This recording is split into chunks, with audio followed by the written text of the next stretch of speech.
Hello my friends, आप सुन रहे हैं हमारी कहानी हार्टलेस सीओ एपिसोड 22। कहानी का टाइटल है अथर्व की बेकरारी, रूहानी की झलक देखने के लिए। तो कहानी को शुरू करने से पहले आपसे वही छोटी सी रिक्वेस्ट, प्लीज़ अगर आपको मेरी वीडियोस अच्छी लगती हैं तो चैनल को सब्सक्राइब करना और बेल आइकन दबाना बिल्कुल भी मत भूलिएगा।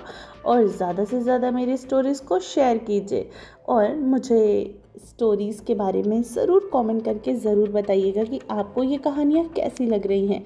और स्टोरी को लाइक करना बिल्कुल भी मत भूलिएगा। तो चलिए अब कहानी को शुरू करती हूँ। कपूर फैमिली के घर जाने के लिए तैयार थी, लेकिन अथर्व अपनी बेसब्र और बेताब नज़रों से ऊपर के फ्लोर की तरफ देख रहा था कि उसे एक बार तो रूहानी की झलक दिखाई दे। लेकिन रूहानी तो कमरे के अंदर ही बैठी थी और वैशाली और शीला से बातें कर रही थी। मिस्टर ओब्रॉय ने सर्वेंट से कहकर उसको नीचे भी बुलवा लिया था। अथर्व की उम्मीद थी कि रूहानी भी उनके साथ नीचे आएगी। कुछ ही देर में वैशाली और शीला सीढ़ियों से नीचे आती हुई दिखाई दी। अथर्व को किसी से कोई मतलब नहीं था, वह बस रूहानी को ही देखना चाहता था, लेकिन उसे अभी तक वह दिखाई नहीं दे रही थी। अथर्व को अब गुस्सा आने लगा। वो बहुत बेताब हो रहा था। उसने गहरी गहरी सांसें ली और अपनी मुट्ठियों को कस के भींच लिया और उसने अपनी नज़रें फेर ली।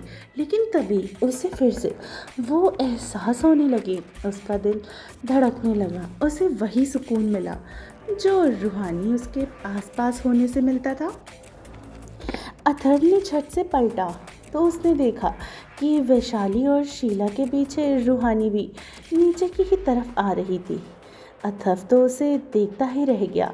कितनी खूबसूरत परी जैसी लड़की है जो उसकी ज़िंदगी में हमेशा के लिए आ रही है।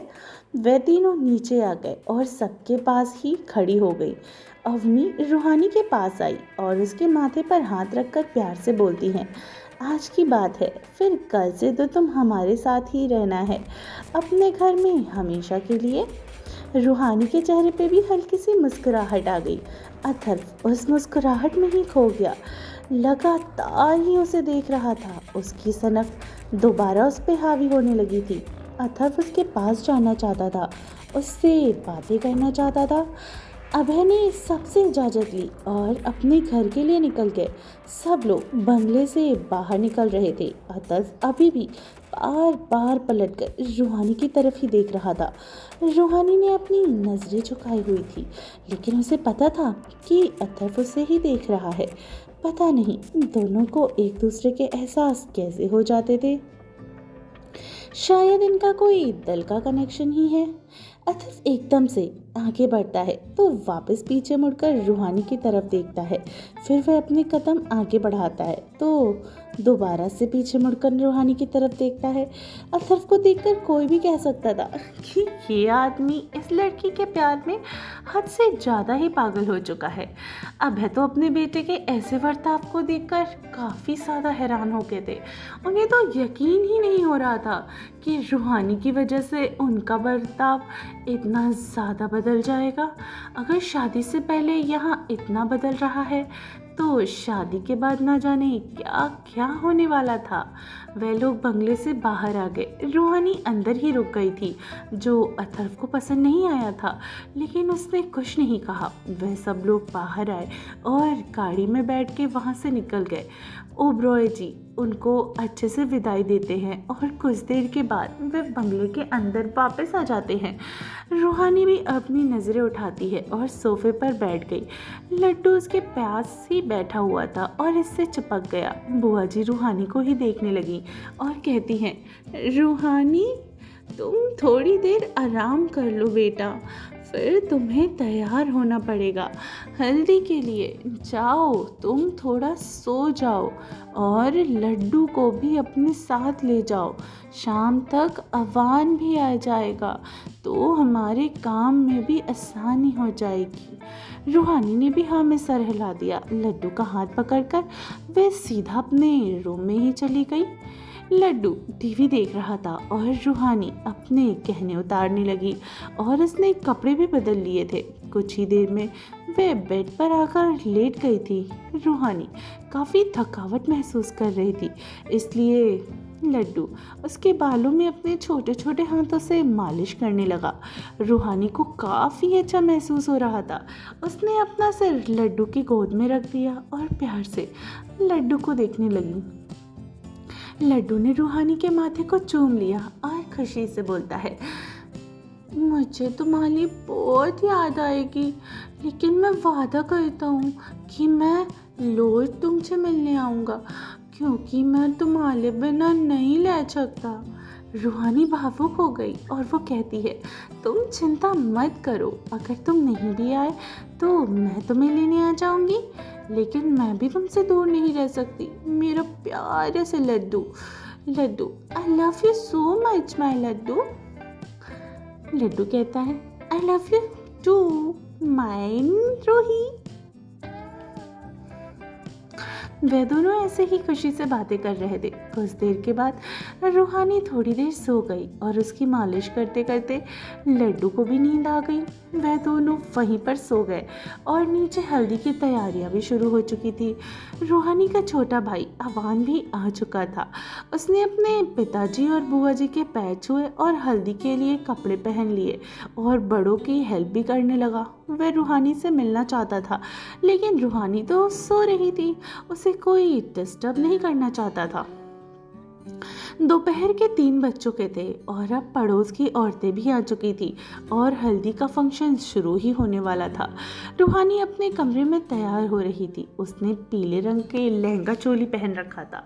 लड्डू भी कब से तैयार हो चुका था। अवान और लड्डू कब से रूहानी को ही चढ़ा रहे थे, उसके साथ मस्ती कर रहे थे। रूहानी ने उन दोनों को कई बार डांटा था, लेकिन उन्हें कोई भी फर्क नहीं पड़ रहा था। वह तो अथर्व का नाम ले लेकर रूहानी को चिढ़ा रहे थे। कुछ देर के बाद रूहानी तैयार हो गई, लेकिन अभी हल्दी शुरू होने में काफ़ी वक्त था, क्योंकि लड़के वालों के यहाँ से हल्दी आना भी बाकी थी। इसलिए रूहानी उन दोनों के पास में बैठकर बातें करने लगी, या फिर यूँ कहे कि वह तीनों मिलकर मस्ती ही कर रहे थे। वहीं डार्क मेंशन में अथर्व पीला कुर्ता पहनकर हॉल के बीचों बीच पार्टी पर बैठा हुआ था और अवनी जी उसे हल्दी लगा रही थी। अथर्व को यह हल्दी लगाना बिल्कुल भी पसंद नहीं था। वह तो यहाँ से उठना चाहता था, लेकिन मजबूरी में उसे सारी रस्मों को निभाना पड़ रहा था। अवनी ने उसे हल्दी लगाई और उसके बाद अभय ने भी लगाई, और अथर्व ने सबको कह दिया था कि उसे थोड़ी थोड़ी ही हल्दी लगाई जाए। अथर्व के गुस्से के डर से सबने उसे थोड़ी सी ही हल्दी लगाई थी। अब बारी थी मीर और शीला की। वे दोनों अथर्व के पास आ गए। जैसे ही उसे हल्दी लगाने लगे, अथर्व ने उन्हें हाथ दिखा दिया और उन्हें रोक दिया। मीर और शीला को बहुत बुरा लगा। वे भी अपने बेटे को हल्दी लगाना चाहते थे, लेकिन अथर्व उसके लिए राजी नहीं था। अवनी ने उदासी से अभय की तरफ देखा तो अभय ने गहरी सांस ली और कहते हैं, देखो अथर्व, तुम्हारी नाराजगी और गुस्सा एक तरफ है और मेरे घर के नियम कायदे एक तरफ। हल्दी का फंक्शन रीति रिवाज जैसे हमेशा से होते आए हैं वैसे ही आज भी ही होंगे। रिश्तों में यह दोनों तुम्हारे चाचा और चाची लगते हैं, तो इन्हें तुम्हें हल्दी लगाने का पूरा हक है। अब मुझे कोई बहस नहीं चाहिए। अथर्व ने कुछ नहीं बोला, लेकिन उससे गुस्सा बहुत आ रहा था। अभय ने मीर को आगे जाने का इशारा किया। मीर ने हाँ में सिर हिला दिया और अपने हाथों में थोड़ी सी हल्दी लेकर अथर्व के गालों पर लगा दी। अथर्व ने अपनी आंखें बंद कर ली और उसके माथों की नसें भी काफ़ी फूल चुकी थी। उसे सच में बहुत गुस्सा आ रहा था। शीला ने भी उसे थोड़ी सी हल्दी लगा दी। शीला और मीर प्यार से अथर्व को ही देख रहे थे। वे दोनों उसके लिए बहुत खुश थे। कुछ देर के बाद अंश और वैशाली ने भी अथर्व को हल्दी लगा दी और यहाँ पर तो हल्दी का फंक्शन पूरा ही हो चुका था।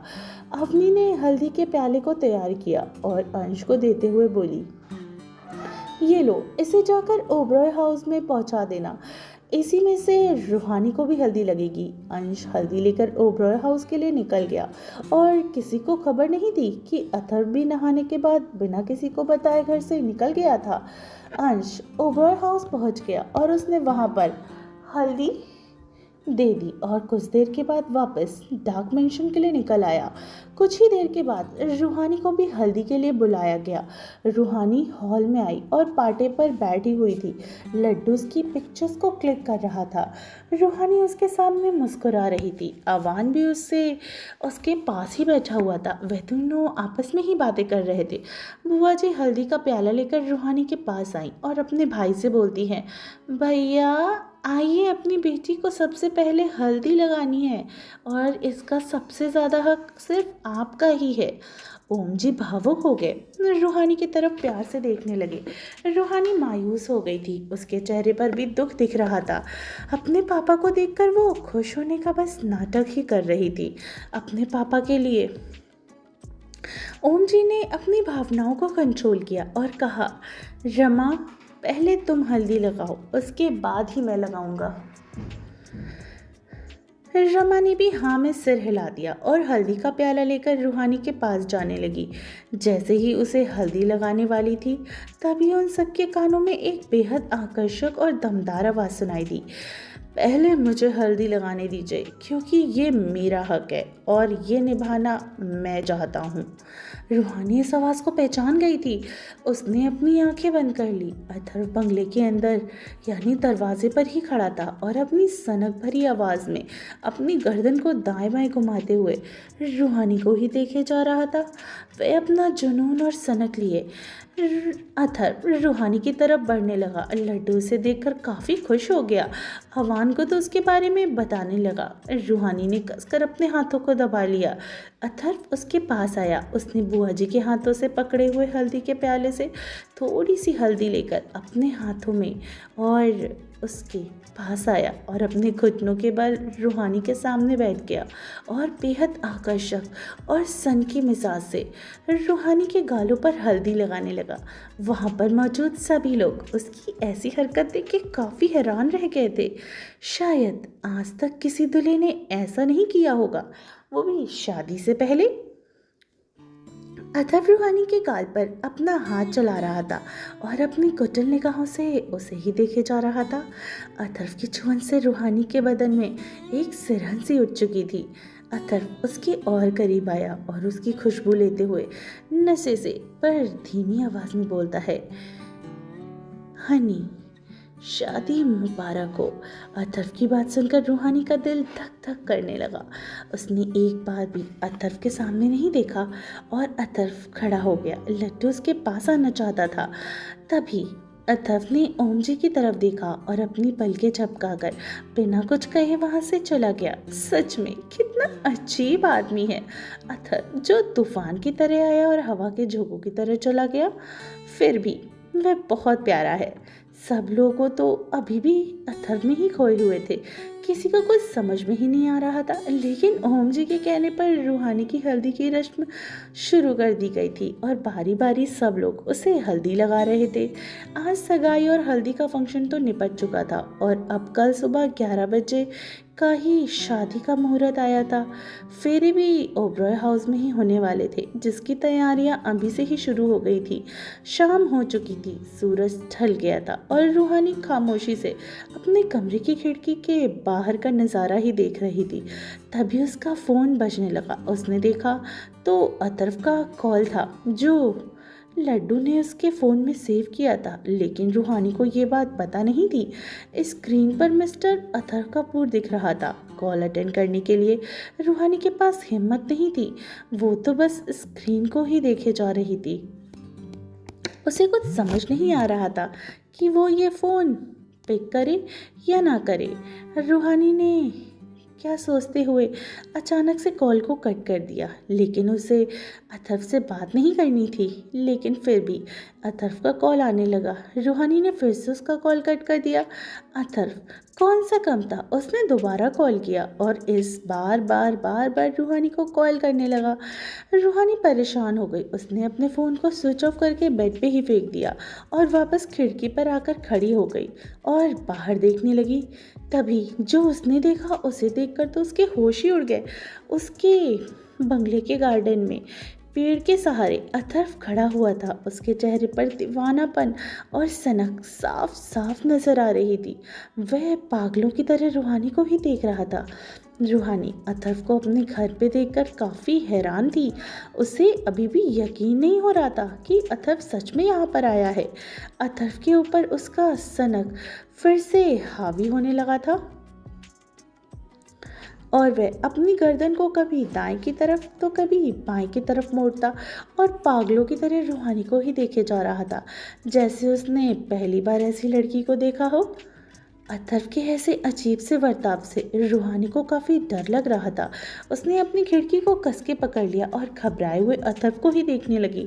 अथर्व ने बेहद दीवानगी से अपने बालों में हाथ फेरा और रूहानी को अपने पास आने का इशारा किया। रूहानी ने नामी गर्दन हिला दिया तो अथर्व ने उसे इशारा किया कि वह घर के अंदर आ जाएगा। रूहानी घबरा गई। उसने अथर्व को वहीं रुकने का इशारा किया। रूहानी ने खिड़की को बंद कर दिया और अपने कमरे से बाहर नीचे हॉल में आ गई। वह जल्दी से गार्डन की तरफ जाने लगी। अभी फिलहाल वहाँ पे कोई भी नहीं दिख रहा था क्योंकि सब लोग कुछ न कुछ काम ही कर रहे थे। रूहानी चुपके से बाहर चली गई और गार्डन के अंदर आ गई, लेकिन वहाँ पर अथर्व नहीं था। रूहानी हैरान रह गई। उसने थोड़ी देर पहले तो अथर्व को वहीं पर देखा था, लेकिन अब तो यहाँ पर कोई भी नहीं है। रूहानी ने चारों तरफ देखा, लेकिन वहाँ पर अथर्व नहीं था। वह काफ़ी कंफ्यूज हो गई थी। उसे लगा कि शायद उसने सपना देखा हो। वह गार्डन से बाहर जाने लगी, तभी किसी मजबूत इंसान ने उसके हाथों को पकड़ लिया। रूहानी घबरा गई। उसने पीछे पलट कर देखा तो अथर्व उसके सामने ही खड़ा था और उसे जुनूनियत से देख रहा था। अथर्व को देखकर रूहानी ने एक कदम पीछे हट गई तो अथर्व को देखकर रूहानी एक कदम पीछे हट गई। अथर्व एक कदम आगे बढ़ गया। रूहानी ने एक कदम पीछे लिए तो अथर्व ने इस बार फिर उसकी कमर को कस के पकड़कर उससे अपनी तरफ ही खींच लिया। दोनों के सीने आपस में टकरा गए, जिससे रूहानी के बदन में एक सिरहन सी पैदा हो गई। रूहानी ने अथर्व को खुद से दूर करने लगी, तभी अथर्व ने उसके हाथों को पकड़कर उससे अपने साथ ले जाने लगा। रूहानी को समझ नहीं आ रहा था कि ये आदमी कहाँ ले जा रहा है और अथर्व उसे ज़बरदस्ती अपनी गाड़ी की तरफ ले गया और उसे गाड़ी के अंदर बैठा दिया। रूहानी को काफ़ी डर भी लग रहा था। ये सनकी आदमी पता नहीं उसके साथ क्या करने वाला है। गार्ड ने रूहानी और अथर्व को देख लिया था, लेकिन उन्होंने कुछ नहीं कहा क्योंकि वह सब लोग अथर्व को अच्छे से जानते थे कि वह इस घर का होने वाला दामाद है। अथर्व ने अपनी गाड़ी घुमाई और तेजी से वहां से चला गया। पूरे रास्ते रूहानी बोल बोल कर थक गई थी। रूहानी को बहुत गुस्सा आ रहा था और वह कहती है, आपकी प्रॉब्लम क्या है मिस्टर अथर्व? मुझे आपका बर्ताव बिल्कुल भी समझ नहीं आता। और ये क्या तरीका हुआ? आप मुझे इस तरह अपने साथ क्यों लेकर आए हैं? हाँ, क्यों आए हो? मुझे वापस घर जाना है। पापा मेरे लिए परेशान हो रहे होंगे। अथर्व ने रूहानी की किसी भी बात का कोई जवाब नहीं दिया और वह उसे लेकर आगे बढ़ रहा था। रूही को काफ़ी गुस्सा आ रहा था। वे खिड़की से बाहर देख रही थी। कुछ ही देर के बाद एक सुनसान जगह पर जाकर अथर्व ने अपनी गाड़ी को रोक दिया। वह गाड़ी से बाहर निकलकर उसने रूहानी का हाथ पकड़कर उसे भी बाहर निकालकर बाहर का नज़ारा देखने लगी तो रूहानी बिल्कुल चौंक गई। वो ऊंचे पहाड़ की चोटी पर खड़ी थी। सब कुछ बेहद खूबसूरत था। आसमान में चांद तारे चमक रहे थे, जिनकी रोशनी उन पहाड़ों की चोटियों पर पड़ रही थी। अथर्व रूहानी को लेकर और आगे बढ़ा और वह दोनों ऊंचे शिखर पर जाकर खड़े हो गए। रूहानी अपने आसपास की सुंदरता देख रही थी। वो जन्म से बेंगलुरु शहर में रह रही थी, लेकिन उसने आज तक इतनी खूबसूरत जगह नहीं देखी थी जहाँ पर आज उसे अथर्व लेकर आया था।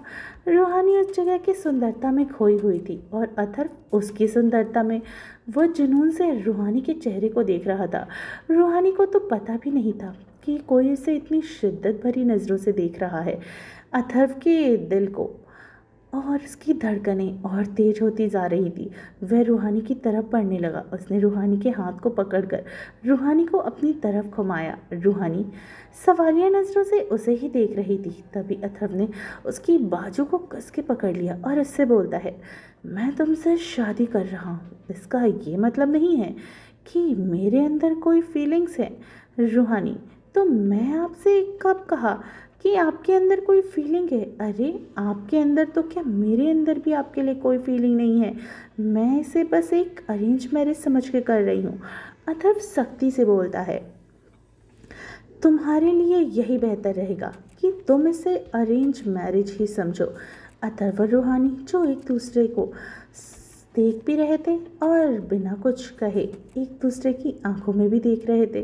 उन्हें दोनों को ही बुरा लग रहा था, लेकिन वे जाहिर नहीं होने दे रहे थे। रूहानी का यूँ कहना कि उसके अंदर अथर्व के लिए कोई भावना नहीं है और अथर्व को अंदर ही अंदर तकलीफ दे रहा था, और अथर्व का ये कहना कि उसे रूहानी के प्रति कोई भावना नहीं है, वह रूहानी को भी काफ़ी बुरा लग रहा था। लेकिन दोनों ही अपनी असली भावनाओं को व्यक्त नहीं कर पा रहे थे। रूहानी की बात सुनकर अथर्व को गुस्सा तो बहुत आ रहा था। उसका तो मन कर रहा था वह रूहानी को थोड़ी को पकड़कर जोर से दबा दे, लेकिन वह अभी ये सब नहीं कर सकता था, वरना ये लड़की उससे दूर जा सकती थी। अथर्व उसे गुस्से से घूर रहा था, लगातार रूहानी भी उसे घूर रही थी। दोनों एक दूसरे को यूं ही देख रहे थे। तभी रूहानी जोर से चिल्लाती है, अथर्व! हैरान रह गया और बेचैन होकर उसे संभालते हुए बोलता है, क्या हुआ?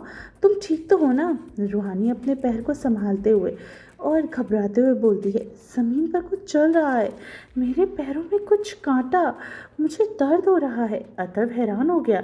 उसने अपने फ़ोन को बाहर निकाला और फ्लैशलाइट ऑन करके रूहानी के पैरों की तरफ देखता है तो एक कीड़ा रूहानी के पैरों को काट रहा था। अथर्व को उस कीड़े को देखकर बहुत गुस्सा आया। वह पागल सा हो गया। उसका गुस्सा उसके माथे पर चढ़ गया। अथर्व नीचे झुका। उसने उस कीड़े को अपने हाथों में पकड़ लिया और वापस खड़ा हो गया। रूहानी तो डर के मारे अथर्व के हाथों से उस कीड़े को ही देख रही थी। उसे बहुत गंदी वाली फीलिंग आ रही थी उस कीड़े से, लेकिन अथर्व को कोई मतलब नहीं था। उसने उस कीड़े को रूहानी के सामने ही उस कीड़े को नफरत से देखते हुए गुस्से में बोलता है, तुम्हारी हिम्मत कैसे हुई मेरी हनी को छूने की? हनी को छूने का हक सिर्फ और सिर्फ अथर्व कपूर को है और तुम्हें नहीं। रूहानी तो दंग ही रह गई अथर्व के ऐसे बर्ताव को देखकर। अथर्व ने एक झटके में उस कीड़े को अपने हाथ से मसल दिया। ईयू! कीड़े का तो कचुम्बर निकल गया और एक ऐसी ही आवाज़ रूहानी के मुंह से निकली। एक अजीब सा गीला पदार्थ जो अथर्व के हाथों में चिपचिप कर रहा था। यक! रूहानी ने काफ़ी उल्टी जैसा मुंह बना लिया और उसके बाद उसके मुंह से अजीब अजीब आवाज़ें आने लगीं। यू! क्या छी! अथर्व ने उसके बर्ताव को देखकर रूहानी को काफ़ी डर लग रहा था। वो समझ गई थी कि ये इंसान हद से ज़्यादा सनकी है, रूहानी के लिए कुछ भी कर सकता है। कीड़े ने तो रूहानी को सिर्फ टच किया तो अथर्व इतना पागल जैसा हो गया, तो अगर किसी और इंसान ने रूहानी के आसपास भी, तो वह बर्दाश्त नहीं कर सकता था। अथर्व के बर्ताव को देखकर रूहानी काफ़ी डर गई और वो डर के मारे पीछे हटने लगी। तभी अथर्व ने रूहानी की तरफ देखा और उसका हाथ पकड़कर उसे वापस अपनी बाहों में खींच लिया और उसकी कमर को कस के पकड़ लिया। दूसरे हाथ से उस कीड़े का द्रव पदार्थ लगा हुआ था, जिसे देखकर अथर्व काफ़ी नफरत से बोलता है, मेरी रूहानी से सब लोग दूर रहना, मैं इसके लिए पागल हो चुका हूँ, इसे मेरे अलावा कोई नहीं छू सकता, कोई भी नहीं। इतना कहकर अथर्व ने रूहानी को कसकर अपनी बाहों में भर लिया। रूहानी के तो होश ही उड़ गए थे। उसे बहुत डर लग रहा था। वह तेज तेज सांसें ले रही थी। उसे अथर्व की बाहों से दूर जाना था, लेकिन ये पॉसिबल नहीं था। रूहानी उसकी बाहों से दूर जाने की कोशिश भी करने लगी। तभी अथर्व को गुस्सा आ गया। वह जोर से चिल्लाते हुए बोलता है, मना कर रहा हूँ ना, मुझसे दूर मत जाओ। मुझे नहीं पता कि मैं तुमसे क्या चाहता हूँ और मुझे पता करना भी नहीं है, लेकिन तुम बस मेरे पास रहो। जो मैं कहूँ वह करती जाओ, तुम्हारे लिए इतना ही काफ़ी होगा। तुम नहीं जानती रूहानी कि मैं तुम्हारे लिए इस पूरी दुनिया को बर्बाद कर सकता हूँ। मैं सबको जान से मार सकता हूँ, सबका खून पी सकता हूँ। अथर्व कितनी डरावनी बातें सुनकर रूहानी को तो और ज़्यादा डर लगने लगा। उसने अथर्व को जोर से धक्का दिया और घबराते हुए बोलती है, आप पागल हैं क्या? आपका बर्ताव इतना अजीब क्यों है? क्या प्रॉब्लम है आपके साथ अतर्व? मुझे कुछ समझ नहीं आ रहा। मुझे कभी किसी से डर नहीं लगा, लेकिन आपसे मुझे काफ़ी डर लगता है। आपके आसपास होने से मेरी रूह कांप उठती है, मेरी सांसें तेज हो जाती हैं। कई बार तो मुझे ऐसा लगता है कि आप सनकी हैं, तो और कई बार मुझे ऐसा लगता है कि आप एक नॉर्मल इंसान हैं। देखिए, मुझे बहुत डर लग रहा है। मैं एक नॉर्मल लाइफ जीना चाहती हूँ। प्लीज़ अपने बर्ताव को सामान्य कर लीजिए। मैं वादा करती हूँ आपके अलावा मुझे कोई और कभी टच नहीं करेगा। बस आप अपने बिहेवियर को थोड़ा नॉर्मल करिए, वरना ऐसे मैं आपके साथ कैसे रह पाऊँगी। रूहानी की बातें सुनकर अतर्फ को काफ़ी गुस्सा आया और वह तेजी से रूहानी के पास आ गया और उसकी बाजुओं को कस के पकड़कर अपने दांत पीसते हुए बोलता है, तुम्हारी चाहत किसी से नहीं पूछी गई है।